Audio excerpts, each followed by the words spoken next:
démocratique n'a pas si nombreux partout ce que vous allez représenter à travers le monde n'importe d'accord une fois comme on a biso participer mawa lobby to baki likambo banya Rwanda oyo balobaki ni Rwanda les communes likambo ba Hutu o bazoko lobaki Hutu bazoko luganini na mabele ya mboka na biso Congo démocratique mboka mfumu kimbango mboka ya mama Kimpavita pe mboka Cardinal Malula mboka Maréchal Mobutu mboka président Kasavubu bae o babipesa ki kore ampuna koluka liberté ya mboka Congo démocratique ba o babundaki pona kopesa Congo démocratique indépendance lelo bisika bazali bachima mboka na matama pona kolela pourquoi et comment mboka na biso Congo démocratique et cause toujours un problème to maboko cause toujours na matama bana Congo bakolela toujours ba victime ba viol ba vol ba pillage ba tuerie ba génocide depuis des décennies na kati ya ekolo Congo démocratique na pisi nombo te partout estiga tous allez représenter yo ozo la nangai na profiter ko dédier émission o et pas ba maman congolaise nous sont en général ba bazali ba victime ba viol et en particulier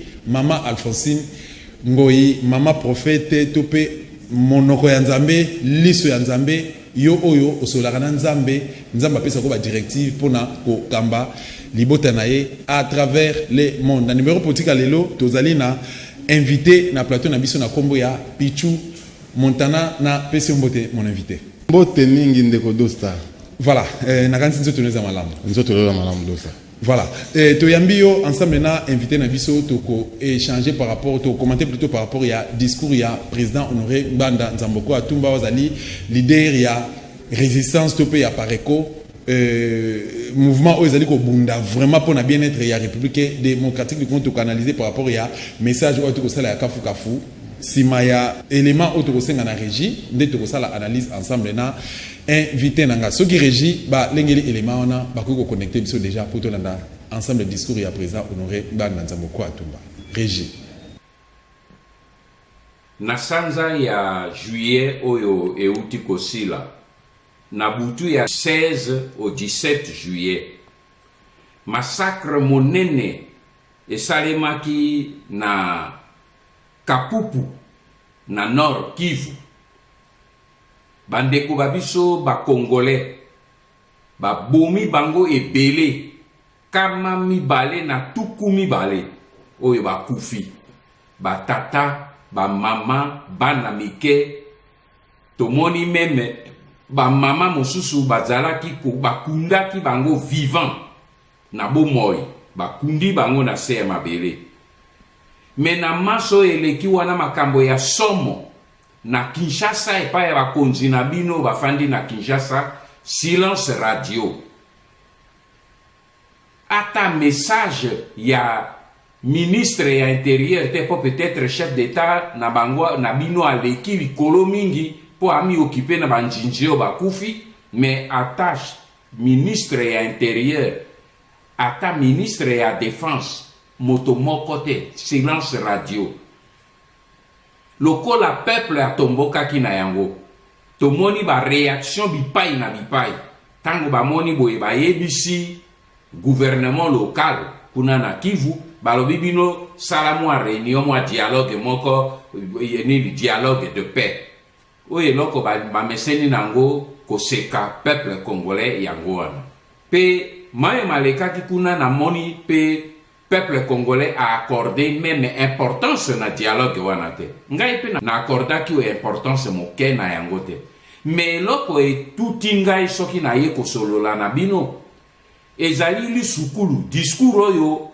moto moko un Rwandais ya lobi azali représentant ya ba Hutu discours oyo ye aye kotenir ezalaki na moni yango ezalaki na audio ya 25 minutes na yoki yango bien po bandeko oyo bazali kuna batindelaki ngai yango tango ba yoki makambo oyo batindelaki ngai yango mais na makambo na yoki na kati ezali epesi ngai motu pasi nalobi na koki kotika eleka bungo te po na yebi méthode na bango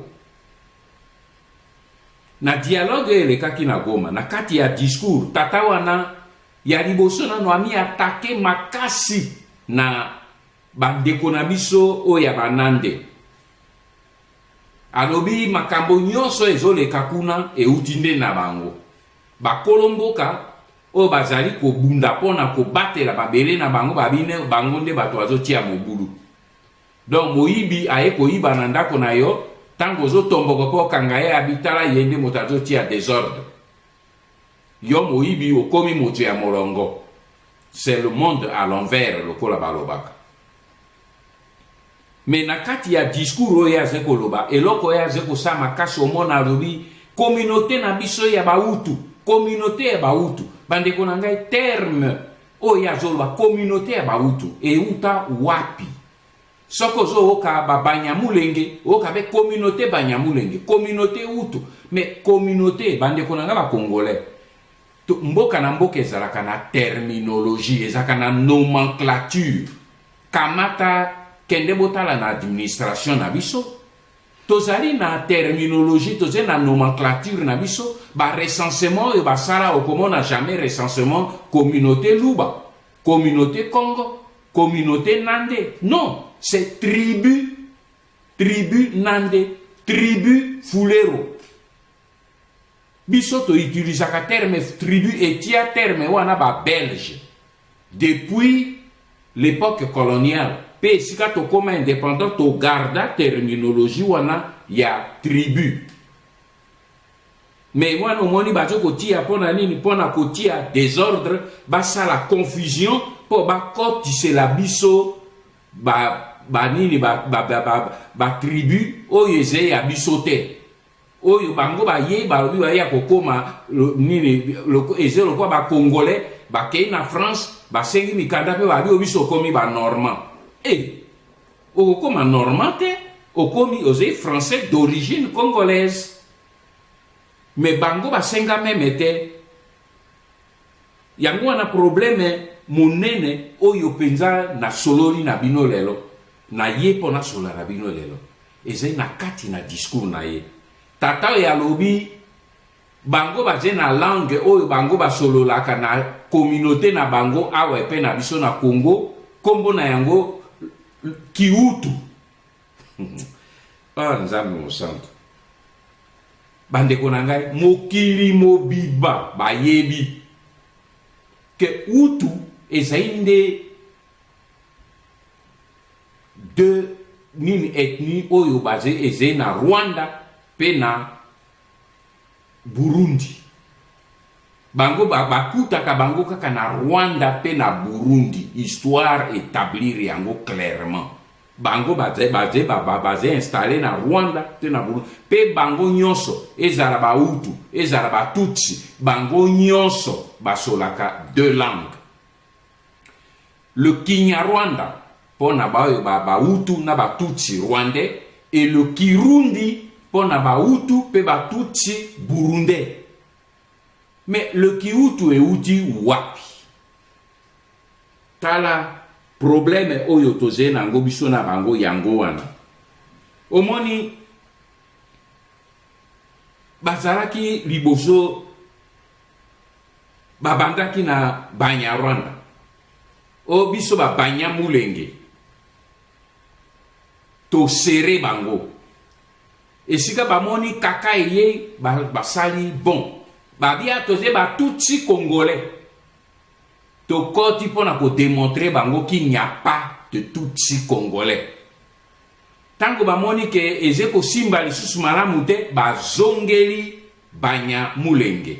Oyo bazo sa nango campagne maintenant mokili mobimba. Pote bapesa bango mabele na biso na Kivu. Metalaka lelo yo boye Mwanyarwanda mosusu wana pe abimi aye koloba nini a Kirundi bayebi biso pe encore nouveauté ya sika. Kihutu bandeko na ngai soki biso tokebi te, soki to bloqué bato yo te bakoluka na nzela ya lokuta ugbegwe na bango po babotolo biso mabele.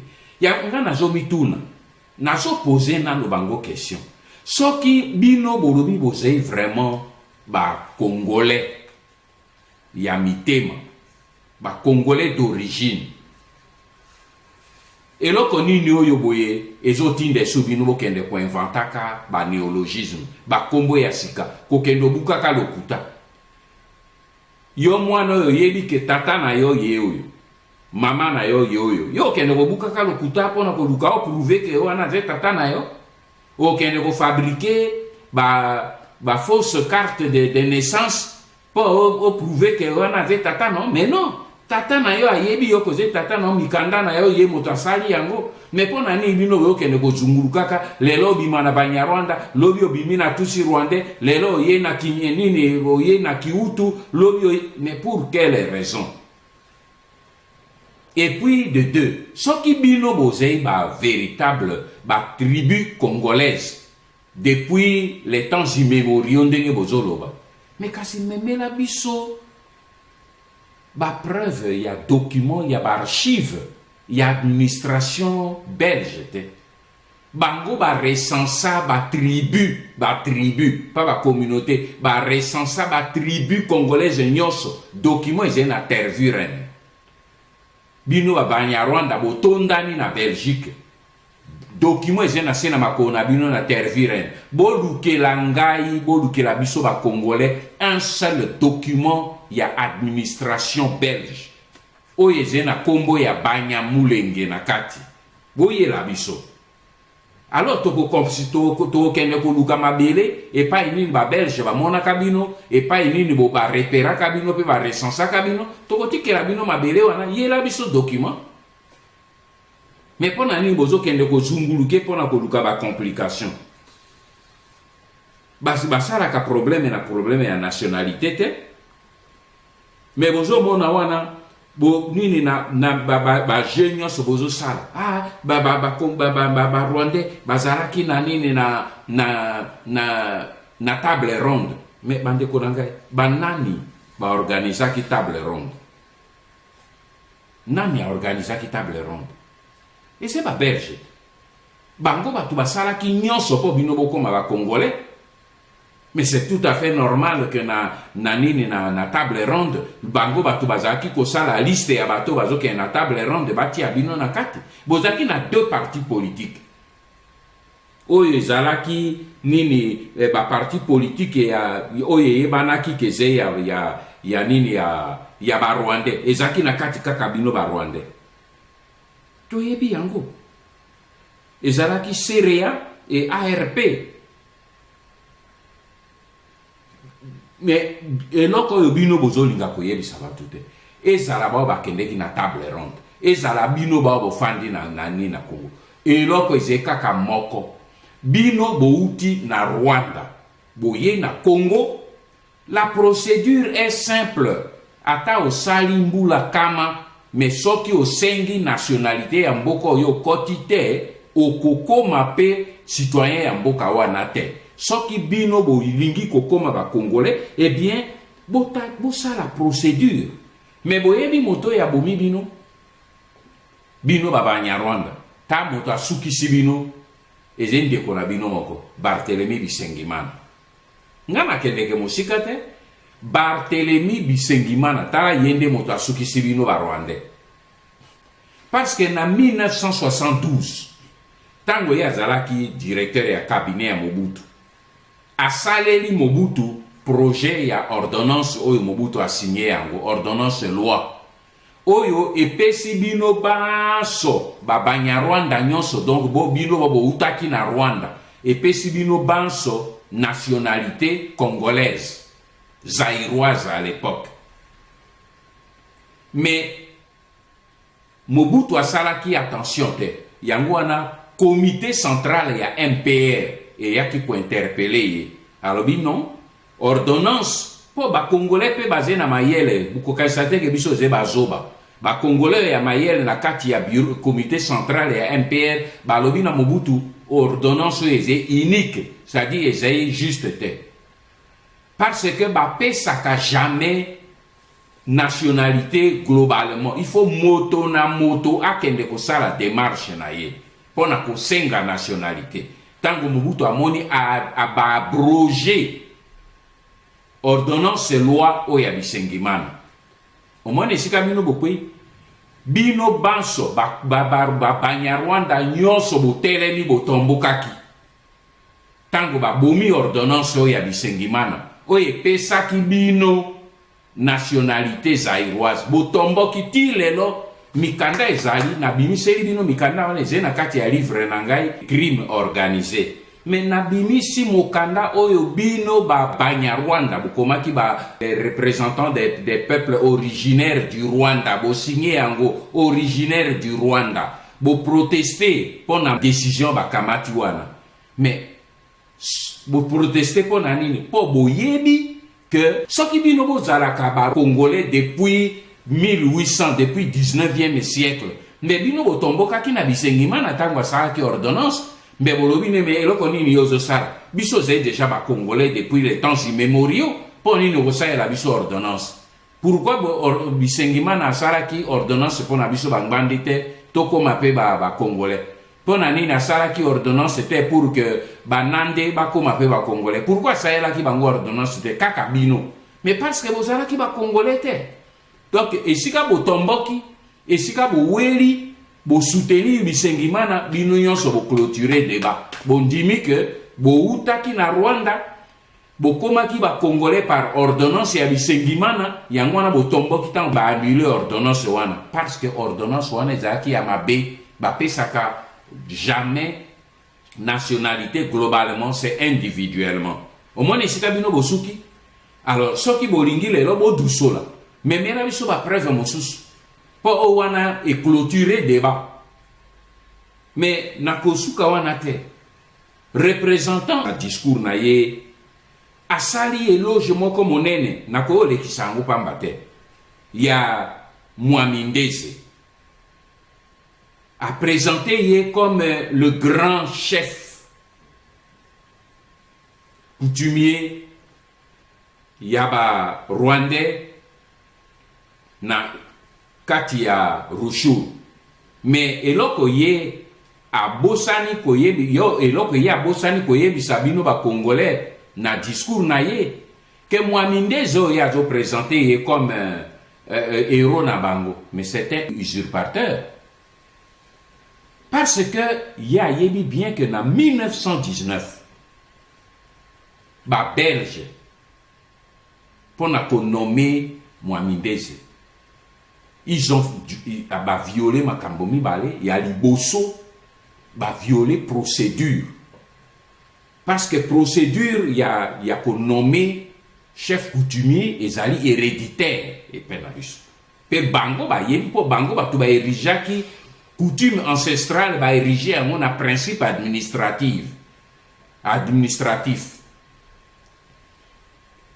Ndeze motasaki nini chef coutumier te chef coutumier congolais azalaki déjà wana congolais ezalaki Bikamira na 1919 belge bengani ye batindi ye en exil très loin de Rushuru yango ko kamata nani Ndeze nommé ye et puis ye ko introniser ye na 1920 mais nyonso wana ezalaki tout simplement effort oyo belge basalaki po baluka ko imposer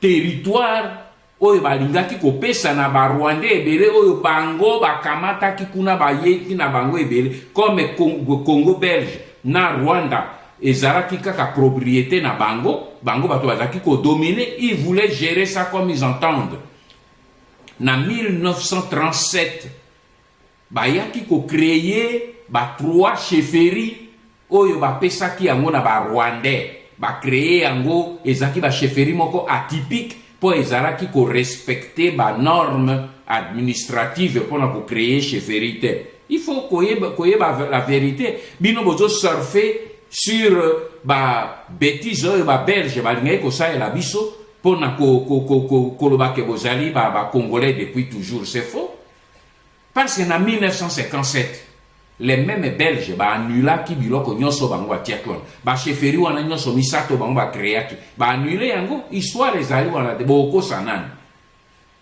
belge annulaki nyonso Pourquoi? Parce que ba Congolais ba telemela ki ba Belge. Ba bi to boy makamboy.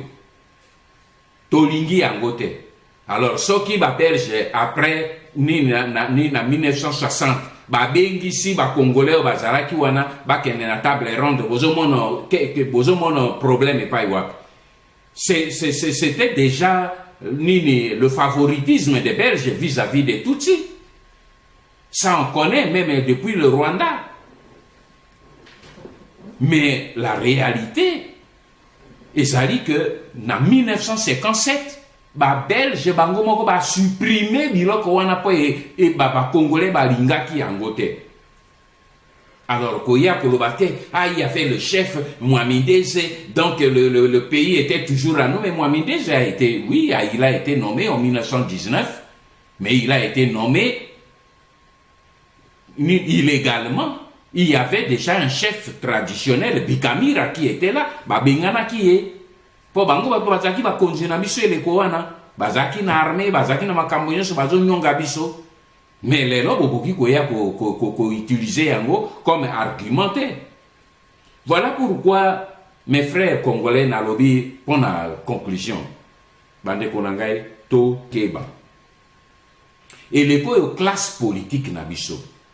Et je distraire bino na Kinshasa avec ba makelele ya nini ya kowelaka ba pouvoir na bango accès na bango na mangeoire bandeko na ngai il faut bokeba babandi lisusu komeme bino na 4e aventure ya ba élection bozo mitika pe bandeko na ngai lelo yo beba meme bino na 4e aventure ya ba élection alors que bozo mono mboka ezokenda boyoki moto moko azolobela bino makambo ba Rwandais baje ko avancer na mona est na mboka na biso.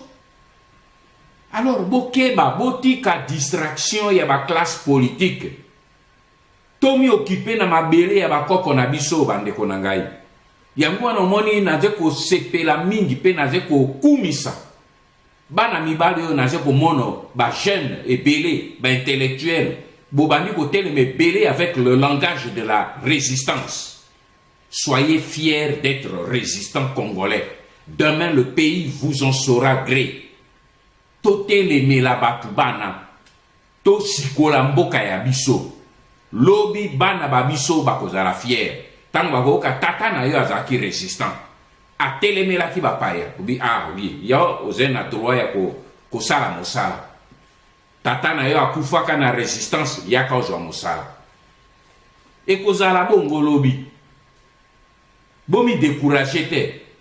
Parce que bateau bazo luka ko meme bino na ba distraction, ya ba pouvoir o ya ba paya o ya ba Rwandais o bazo pesa bango ba miette. Bande konangai ekosila. Parce que zo mona ba Rwandais bazo luka ba zwa biso na usure, ndenge balobaka na français. Usure. Cela veut dire que azeka ko benda, baze ko benda. Baze kubeta. Alors baze kotala. Est-ce que ba kolembe? Po ba oka que ba Congolais ba kokaka ko résister te. Mais lelo ngai na bino tozo prouver bango le contraire bana ngai. Boti kala debout. Bo prouver bango que ba Congolais ya BMW o bango ba okaka. Et c'est sous génération na bino te. Ngai na bino to kotelemela bango. Pe toko kamata mboka na biso. Toko bimisa bango. Toze contre ba Rwandais te. Toze contre le peuple rwandais te. Les Rwandais qui veulent venir vivre et pas na biso. Toze na problème te. Ba Angolais. Bazaki pe na biso dans les années 70. Tozara ki na 1 million. Il y a ba réfugiés angolais. Et pas na biso ba tonda na ki na Kinshasa. Boy. Tozako binga ba zombo. Est-ce que tozaki na problème na bango? Non. Ba zui indépendance bango na ba simbi nzela ba kena mboka na bango. Ba musu ba tikali, ba tobala naka, ba famille eze de part et d'autre. Mais eloko toboy ezali ba hégémoniste tutsi rwandais. Oyo batina bongo na bango ke baya ko botolo biso mabele. Au moins la vidéo ezaki koleka hégémoniste moko rwandais abi toko komisa Minembo et Tokyo. bongo biso tolala pongi natika bino bolala pongi nakolakisa bino pongi te nokwa naloba na bino bolinga te bokotelema baevenema ekotelemisa bino tokosikola mboka wana oyo babengi yango Congo. Tala makambo oyo boye barwandais bauti kosala yango dernièrement wabo na Australie. Kaka butu ya oyo ya mokolo oyo boye baze koboma ba Congolais le 16 juillet. Butu oyo ya le 16 au 17 bazo boma kama mibale tuku mibale ya ba Congolais oyo ba bomi bazo boma bango butu wana mokolo wana un Rwandais na Australie azo komela premier ministre Scott Morrison akomeli ye mokanda alobi boya kosalisa biso kuna na mboka na ngai baze ko génocide ezali bazo boma Banyarwanda Banyamulenge nyonso biso ba Congolais Banyamulenge bazo boma biso ozomono cynisme motema mabe penko oyo bango baze kosala bazo boma biso me bazo yebisa mindele te biso ba Congolais nde tozo boma bango bongo bino bandeko na ngai bino okolekisa tan kaka na ba politiciens oyo baze kowela mabumu na bango pe ba poste politique ba pouvoir ya solo tokozwa yango na Congo kaka mokolo biso bana Congo toko contrôler à 100% les institutions congolaises mokolo toko contrôler CNI oyo biso moko toko mettre yango sur pied pe oyo kozala na accord ya biso bana Congolais que soki ba election salemi akobimisa résultat ndenge ngebene na oyo bana ya Congo baponi pe balingi yango wana ekomisaka na souveraineté mais soki bapaya bazali kaka wana bandeko na ngai eloko moko ya malamu ekosalema te tata wana komeli ministre ya premier ministre ya Australie alobi yaka kosikola biso tomoni yango pe na eta nani na Londres député à Londres a koteli bango aze kotuna na nini na gouvernement na mboka na ye ke basala nyonso bakende kosikola kuna na États-Unis na komelaki nini secrétaire général ya États-Unis mokanda ya Nations Unies mokanda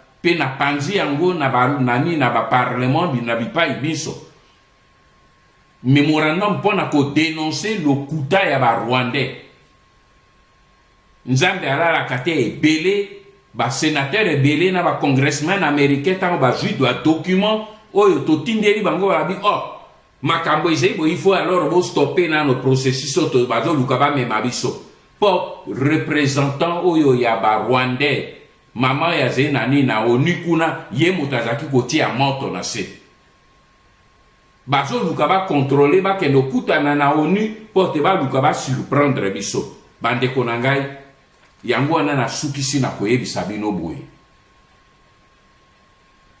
to bisala illusion te to sala keba ba Rwandais bazo luka ba zwa biso na guerre ya usure bazo meka biso me bakokuta biso pona biso ba oyo tolobi tozali ba élite patriote résistant bokokuta biso na nzela ba yo bino bozwa bango ba kolabo sala na bango bino bolingi mais biso ba résistant congolais des élites patriotes congolais bokolemba biso po mboka na biso bino nde bokolemba biso tokolemba bino te nalingi na yoka bato bazaka na ba question ezo umela kende na ba question na bino ezo umela pe na ba Rwandais tika biso to bunda bitumba yo ye kaka lobi ezo umela biso bandi etumba yo boye ça fait plus de 20 ans tolembi na note yo soko ye lobi oya ezo umela so ezo umela na zo pesa ordre na ba patriote nyos moto aye na yo abi ezo umela bi kende pa ya ba Rwandais soko so lembi eloko ba Rwandais bazo luka wana ke to lemba biso tokolemba te ngai na bino tokolemba te bato ebe ba kansabi me ye papa honoré a comme na âge ba lembi oyebi âge jeunesse ezalaka nombre ya ba âge te jeunesse c'est dans la tête oyebi ba vieux il y a 25 ans bazali pe ba jeune il y a 60 il y a 80 ans pe bazali parce que tout est dans la tête. On retrouver mon il y a 25 ans mais il est vieux dans sa tête. Au tu peux mon il y a 86 ans il est jeune dans sa tête. Ngai na bino to ko kende tina suka pe nzambe azeli kolo ako telemela biso parce que toze na makambo mibale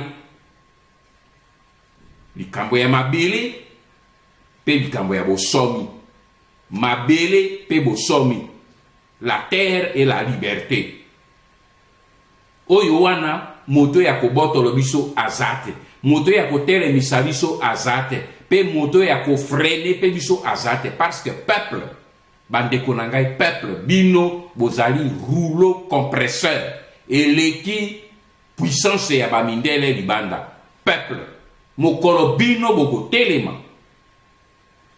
ba puissance ba communauté internationale nyonso ekozala à genoux nzambe apambola bino apambola Congo abatela mboka Congo ingeta.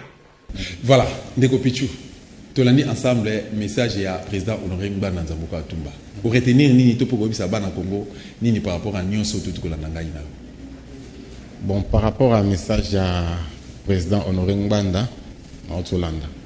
En tout cas, la musinga penza. Chenga penza donc nazara déjà rolamuka mais elle n'a aucun message na ye au alobi et puis en tout cas espoir. Il y a aux Congolais pour vivre toujours dans le Congo. Na makambozo le kana mboka na biso en tout cas trop c'est trop. Yemoko o alobi na ser na mboka na biso mutu moko tatelemi alobi na moment o toza na Kinshasa na RDC makambo tomoni o tozo mona tozo vivre na Congo. La seule personne na moni aleki aloba afungola bana Congo misu ezaka président Honoré Ngubanda. Na makambo to yebisa biso a. Wazo ba makambo ya occupation za mboka en tout cas mutu moko te na ba homme politique na biso o toza na Congo awake atelema aloba zo vérité o papa o azo yebisa biso non na mona ngote. En tout cas c'est un professeur parmi les professeurs azo tangisa penza ba tourner au Totolanda eza mate ya autopesa donc na sepeli na royoka ye pe na lingi na yoka ye toujours pour susciter sous mingi na mutu na biso peuple congolais. Voilà, auti koloba likambo ya toloba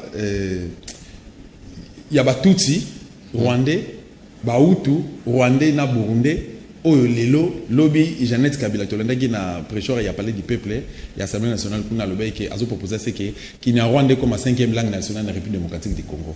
Lelo il y a un monsieur Hutu à lobby azo bitali solo ya Kihutu. Président Honoré Ngubanda ça les différences il y a dialecte on a mis balé puis ameki ko ça la mise au point par rapport à est-ce qu'on retenir quelque chose to ko commenter? Oui. N'enga a expliqué na landi nationalité ezarate que n'enga bazo wela ngoko wela wana. Non, nationalité za bongote. Avant 1800, tous ba congolais ba koko na biso les arrière parents do ba congolais. Jamais oko wela ke te ngai na za ngombe moko o représentant ba ngombe communauté. Te yoka ngote, te yoka ka o représentant ba Hutu tuti.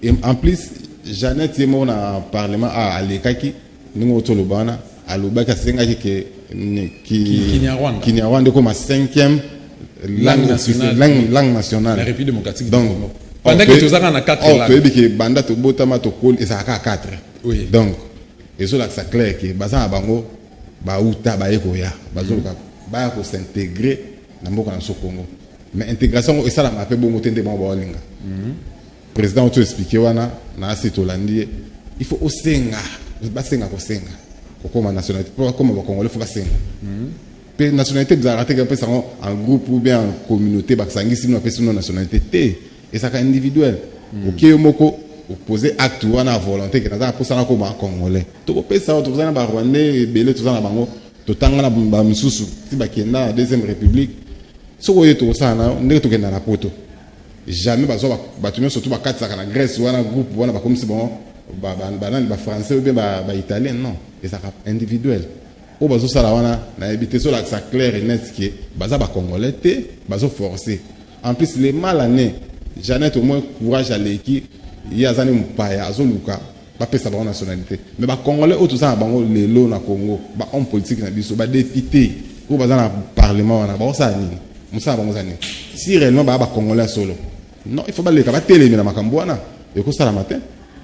En tout cas Papa Honoré aza la seule personne oyo nalobaki soki na répéta ngo soza la seule personne oyo azofungola bacongolais miso. Mais tous les professeurs, les éminents professeurs à l'université, ils ont sciences politiques, ils ont éminents professeurs à l'université, ils ont formé l'élite, la génération montante, ils relève le bien à quatre écoles Congo démocratique. Pourquoi ils ont ça l'exception?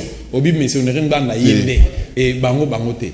Te toyebi Papa Ngwanda ça na la deuxième république ti makambo elekaki ayo kende. Mais au azoloba congolais moko talobi yango ndeko dosta politicien moko taleki ba professeur ebele ba otangisa na ba campus wana ba IPC IEC tout comme ça baza ba scène politique baza ba député ba ministre baza ba poste na baza ba magistrat sénateur mais baza na difficulté ya ko exercer ou ba otangisa bana na classe donc bana difficulté wana pour dire que baza wana juste pour na luka mbongo na bango balia eza juste mabumu na wande ba luka. Or autant que c'est dans la classe sciences politiques et là comme sur na campus ou comme sur terrain ou ça no makamususu. Donc mutu abato bongo to compter bango parmi ba en politique ndenge nini to compter bango parmi ba professeur ndenge nini. Or rien. Professeur yoana ou attend c'est na classe yango zo pouvoir pe na peuple congolais azo expliquer population tout entier ya congolais to yeba makamu nini zo leka na mboka na biso azo réveiller population congolaise. Baeba.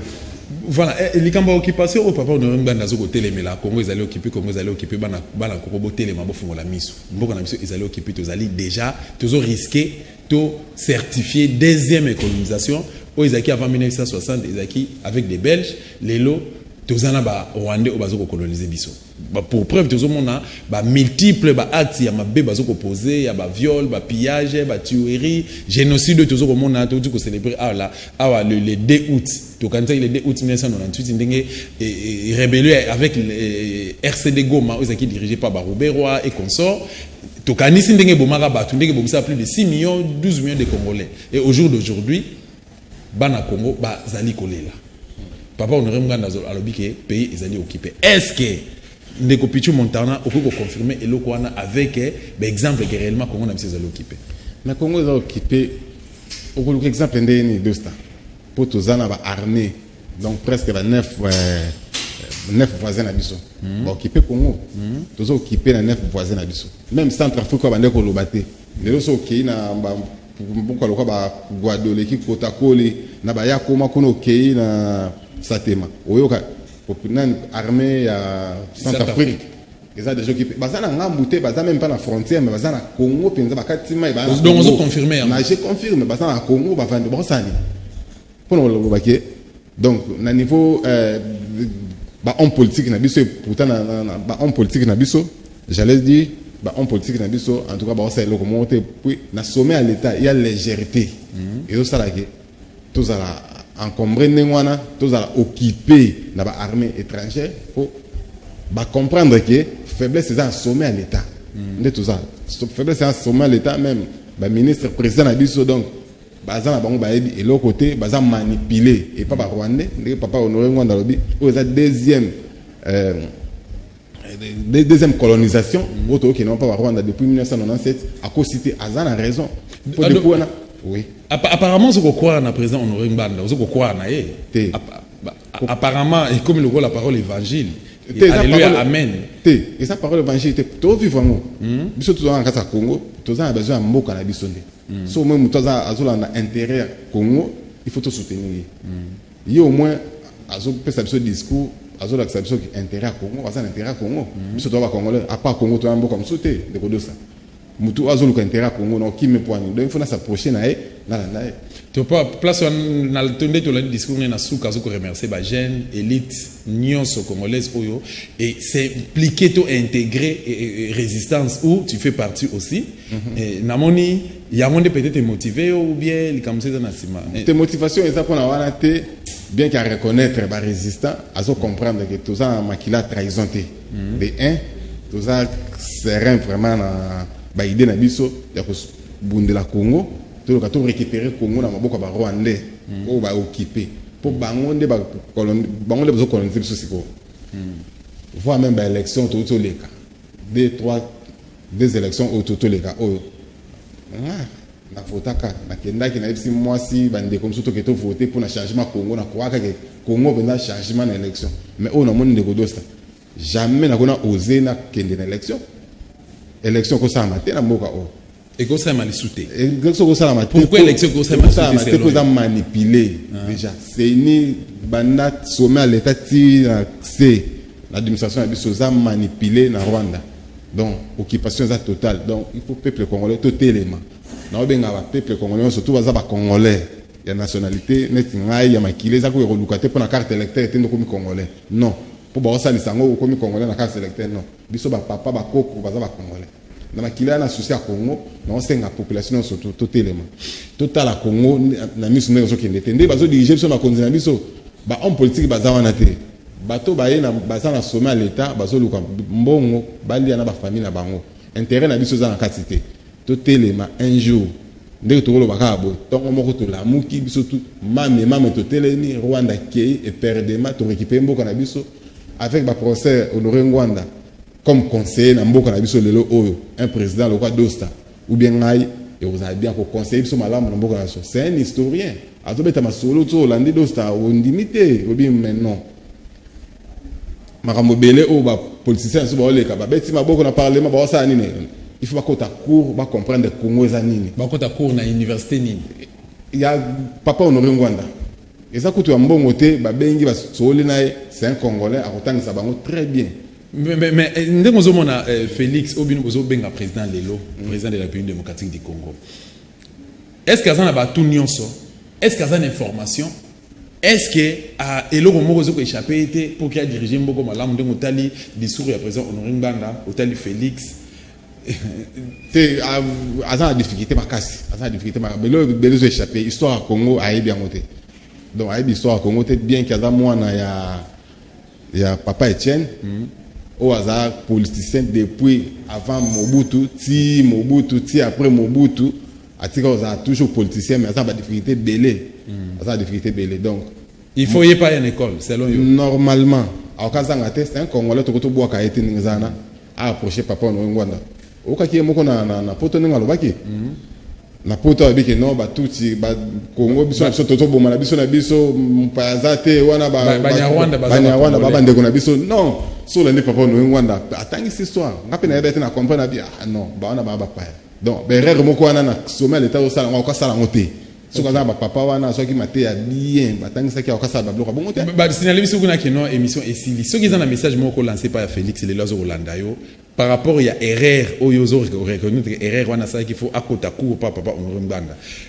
olobi alobai ke Banyarwanda bazali bandeko na biso ba Congolais ko ebiseni tala caméra yebisa yi l'erreur est humaine au ça que erreur wande ko na biso c'est s'excuser de pas Congolais ba Rwanda ba bandeko na biso te Banyarwanda ba pa Congolais te ba bandeko na biso te ba yaki ko ya na mboka na biso mais ba Congolais te donc c'est simple à s'excuser na e pe alongo lelo ko wana to za biso calme pona ba Rwandais o baza beso ba travailler na mboka na biso ba travailler mais ba tika ko luka ko zo parti ya mboka na biso nde bazo nga bazo wana eloko nani ndeko na biso Chilombo lobaki eza bien te à soutenir ba bloko diaspora ba bloko ba Rwandais idée na bango ya ko zo parti ya mboka na biso na est si azo ba bonga pesi bango penda val ke bazo na bino mboka bozo parti wana ekei nango oh non, quand ça m'a monté. À s'excuser devant le peuple congolais, puis à retirer ma cambouane surtout, à côté de papa Honoré Ngwanda, bas sur la malam. Bah Honoré Ngwanda, ça peut être erreur na bomba salaka, bah papa Honoré. Mais, ça quand même cool ou à mon macambo, belé, ça va se belé, ce qu'on a enseigné à comprendre. Et donc, on a ça la politique, on a ça la wana, bon ça n'a pas bien sur la leçon, il y a pas pour Honoré. Merci beaucoup, ban école Congo démocratique Bolanda qui biso na émission le Vala RDC invité dans comme on a Pichu Montana ensemble na to échanger na au Italie to analyser plutôt discours ya monsieur Honoré Ngwanda Nzamboko Atumba par rapport à tentative donc bandeko bazoko le ko violer mabele na biso bazoko bunda po ba balkaniser mboka na biso Congo démocratique na complicité ya ba tenant du pouvoir to pe ba bazali ko diriger République démocratique du Congo lelo ndeko Pichu na pesio merci ndeko répondre na rendez-vous na biso merci ndeko Dosta na sepeli ezamba libosote en tout cas na sepeli. Merci beaucoup na baiba fidèle ya émission Les Valeurs RDCN. Bon continuer kolanda biso na chaîne toujours à partir ya chaque dimanche na 16h15 minutes puis lundi na 22h15 minutes. Si vous ratez kolanda biso landa intégralité ya émission to kosala rapport na ko enseigner, ko réveiller, ko édifier, ko orienter peuple congolais au beti www.dostatv.com na YouTube au kolanda biso ensemble. Na pesi merci na ba congolais nyonso de soucho ba lingaka mboko na bango Congo. Merci na résistance nyonso na bosente mama Alphonsine ma tu zola li sotope ma lobaya nzambe. Merci na équipe technique ou accompagner